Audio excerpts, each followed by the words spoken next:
Hi ಸ್ನೇಹಿತರೆ, ಎಲ್ಲರಿಗೂ ನಮಸ್ಕಾರ.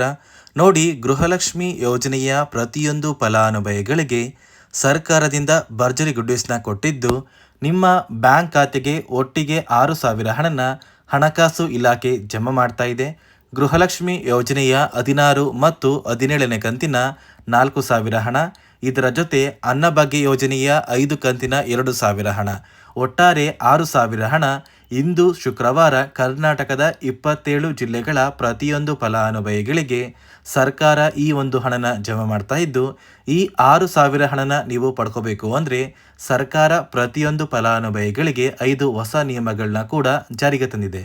ಹಾಗಾದರೆ ಬನ್ನಿ ಸ್ನೇಹಿತರೆ, ಆ ಒಂದು ಮಾಹಿತಿ ಏನು ಅಂತ ತಿಳ್ಕೊಳ್ಳೋಣ. ಅದಕ್ಕಿಂತ ಮೊದಲು ವಿಡಿಯೋ ನೋಡ್ತಾ ಇರುವ ಪ್ರತಿಯೊಬ್ಬರ ಹತ್ರ ಕೂಡ ಒಂದು ಚಿಕ್ಕ ರಿಕ್ವೆಸ್ಟ್ ಇದೆ. ನೀವೇನಾದ್ರೂ ಇನ್ನೂ ಕೂಡ ನನ್ನ ಚಾನಲ್ನ ಸಬ್ಸ್ಕ್ರೈಬ್ ಆಗಿಲ್ಲ ಅಂದರೆ ದಯವಿಟ್ಟು ಪ್ರತಿಯೊಬ್ಬರು ಚಾನಲ್ನ ಸಬ್ಸ್ಕ್ರೈಬ್ ಮಾಡ್ಕೊಳ್ಳಿ, ಹಾಗೆ ವಿಡಿಯೋಗೆ ಒಂದು ಲೈಕ್ನ ಕೊಡಿ.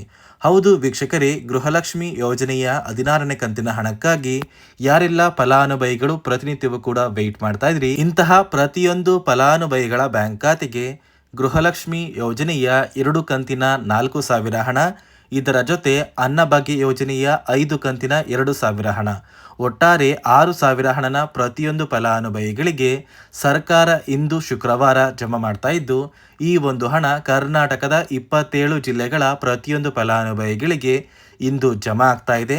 ಮತ್ತು ಈ 6,000 ಹಣ ಜನವರಿ 20ರಷ್ಟರಲ್ಲಿ ಪ್ರತಿಯೊಂದು ಫಲಾನುಭವಿಗಳು ಆದಷ್ಟು ಬೇಗ ನಿಮ್ಮ ಬ್ಯಾಂಕ್ ಖಾತೆಗೆ ಪಡ್ಕೋತೀರಾ ಅಂತ ಹಣಕಾಸು ಇಲಾಖೆಯಿಂದ ಮುಖ್ಯವಾದ ಮಾಹಿತಿನ ಕೊಟ್ಟಿದ್ದು, ಸಾಕಷ್ಟು ಫಲಾನುಭವಿಗಳು ಗೃಹಲಕ್ಷ್ಮಿ ಯೋಜನೆಯ ಹಣಕ್ಕಾಗಿ ವೆಯ್ಟ್ ಮಾಡ್ತಾ ಇದ್ರಿ. ನಿಮ್ಮ ಬ್ಯಾಂಕ್ ಖಾತೆಗೆ ಕೊನೆಗೂ ಸರ್ಕಾರ ಈ ಒಂದು ಹಣನ ಜಮಾ ಮಾಡ್ತಾ ಇದೆ. ಅದೇ ರೀತಿ ನೋಡಿ ಸ್ನೇಹಿತರೆ, ಈ ಗೃಹಲಕ್ಷ್ಮಿ ಯೋಜನೆಯ 6,000 ಹಣನ ನೀವು ಪಡಿಬೇಕು ಅಂದರೆ ಸರ್ಕಾರ ಪ್ರತಿಯೊಂದು ಫಲಾನುಭವಿಗಳಿಗೆ 5 ಹೊಸ ನಿಯಮನ ಜಾರಿಗೆ ತಂದಿದೆ. ಈ 5 ಹೊಸ ನಿಯಮದ ಆಧಾರದ ಮೇಲೆ ನಿಮ್ಮ ಬ್ಯಾಂಕ್ ಖಾತೆಗೆ 6,000 ಹಣ ಜಮಾ ಆಗೋದು. ಹಾಗಾದರೆ ಬನ್ನಿ ಆ ನಿಯಮಗಳು ಏನು ಅಂತ ತಿಳ್ಕೊಳ್ಳೋಣ. ಅದಕ್ಕಿಂತ ಮೊದಲು ಜನವರಿ 17 ಶುಕ್ರವಾರ ಕರ್ನಾಟಕದ ಯಾವ ಜಿಲ್ಲೆಗಳ ಫಲಾನುಭವಿಗಳಿಗೆ ಸರ್ಕಾರ ಈ 6,000 ಹಣನ ಜಮಾ ಮಾಡ್ತಾ ಇದೆ ಅಂತ ನಾನು ನಿಮಗೆ ತಿಳಿಸ್ಕೊಡ್ತಾ ಇದ್ದೀನಿ.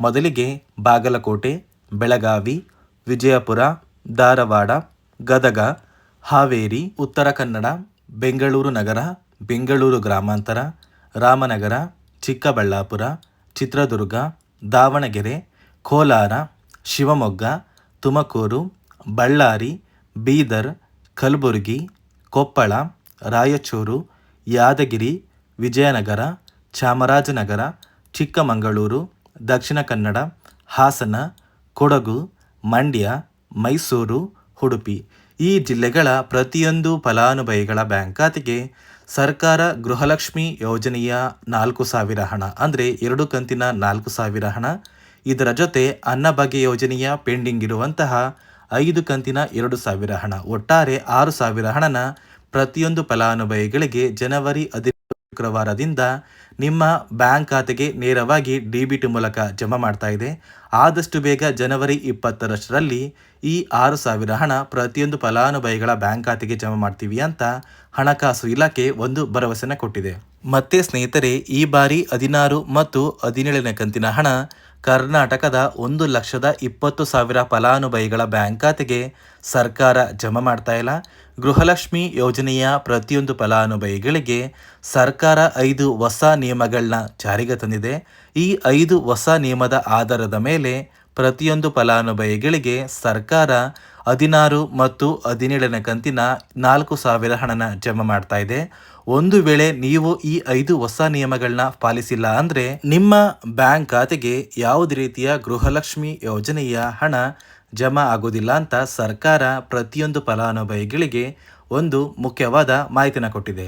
ಈ ಬಾರಿ 16 ಮತ್ತು 17ನೇ ಕಂತಿನ ಹಣಕ್ಕೆ ಸರ್ಕಾರ ಪ್ರತಿಯೊಂದು ಫಲಾನುಭವಿಗಳ ಒಂದು ದಾಖಲಾತಿಗಳನ್ನ ಮರುಪರಿಶೀಲನೆ ಮಾಡಿ ಸುಮಾರು 1,20,000 ಫಲಾನುಭವಿಗಳಿಗೆ ಯಾವುದೇ ರೀತಿಯ ಗೃಹಲಕ್ಷ್ಮಿ ಯೋಜನೆಯ ಹಣ ಇನ್ನು ಮುಂದೆ ಜಮಾ ಆಗೋದಿಲ್ಲ ಅಂತ ಸರ್ಕಾರ ಮಾಹಿತಿನ ಕೊಟ್ಟಿದೆ. ಹಾಗಾದರೆ ಬನ್ನಿ ಸ್ನೇಹಿತರೆ, ಸರ್ಕಾರ ಜಾರಿಗೆ ತಂದಿರುವ 5 ಹೊಸ ನಿಯಮಗಳು ಏನು ಅಂತ ತಿಳ್ಕೊಳ್ಳೋಣ. ನೋಡಿ ಸ್ನೇಹಿತರೆ, ಮೊದಲನೆಯ ಒಂದು ನಿಯಮ ಬಂದು ಗೃಹಲಕ್ಷ್ಮಿ ಯೋಜನೆಯ ಪ್ರತಿಯೊಂದು ಫಲಾನುಭವಿಗಳು ಯಾರೆಲ್ಲ ಇದ್ದೀರಾ, ನಿಮ್ಮ ಮನೆಯ ಪ್ರತಿಯೊಂದು ಸದಸ್ಯರ ಆಧಾರ್ ಕಾರ್ಡ್ನ ನಿಮ್ಮ ಬಳಿ ಇರುವಂತಹ ಒಂದು ರೇಷನ್ ಕಾರ್ಡಿಗೆ ಕಡ್ಡಾಯವಾಗಿ ಲಿಂಕ್ ಮಾಡಿಸ್ಬೇಕು. ಈ ಒಂದು ನಿಮ್ಮ ಆಧಾರ್ ಕಾರ್ಡ್ನ ಲಿಂಕ್ ಮಾಡಿಸೋದಕ್ಕೆ KYC ಅಂತ ಕರೀತಾರೆ. ಸಾಕಷ್ಟು ಫಲಾನುಭವಿಗಳ ಒಂದು ರೇಷನ್ ಕಾರ್ಡಿಗೆ KYC ಪೆಂಡಿಂಗ್ ಇದೆ. ಅದೇ ಒಂದು ಕಾರಣಕ್ಕೆ ಸರ್ಕಾರ ಈ ಬಾರಿ 5 ಹೊಸ ನಿಯಮಗಳನ್ನ ಜಾರಿಗೆ ತಂದಿದೆ. ಅದೇ ರೀತಿ ಎರಡನೆಯ ಒಂದು ನಿಯಮ ಬಂದು ಸಾಕಷ್ಟು ಫಲಾನುಭವಿಗಳ ಒಂದು ಆಧಾರ್ ಕಾರ್ಡ್ ಏನಿದೆ, ಆ ಒಂದು ಆಧಾರ್ ಕಾರ್ಡ್ 15 ವರ್ಷ ಅಥವಾ 15 ವರ್ಷಕ್ಕಿಂತ ಹೆಚ್ಚು ಹಳೆಯ ಆಧಾರ್ ಕಾರ್ಡ್ ಆಗಿದೆ.